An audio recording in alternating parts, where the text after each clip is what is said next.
This is Odyssey, where we embrace the oddities. Last week, we talked about the tale of Deepground. If you haven't seen that video already, click the link at the top right corner and let's get into this video. This is the tale of Deepground. Let's call it the Tsviets. Now, who are the Tsviets? The Tsviets are an elite soldier unit and the rulers of Deepground, who are mercenaries known to be gunslingers and armor wearers.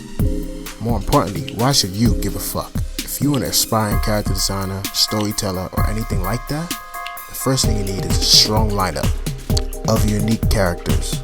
That means balance between shapes and silhouettes. Now, in terms of shapes, there's shapes language and there's shape hierarchy. Language is the communication of those shapes, and the hierarchy is what shapes come first for each character. But first, let's talk about the shape archetype.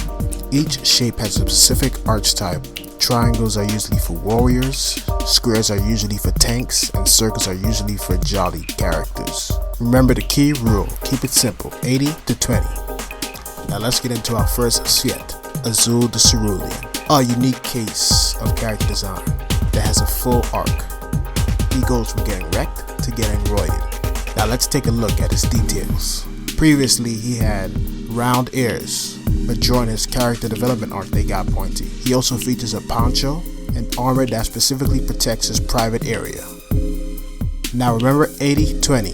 80% of design should be taken up by 20% of the shapes. For Azul, that 80% of the design is taken up by one giant square.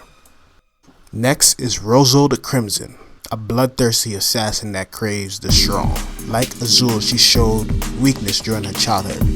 That in turn resulted in the bloodthirsty character that you see before you. Rose was a great case of good character design reference. She features 3 key references. 1 is the vampiress, 2 is her armor, and 3 is her haladi, which is her weapon.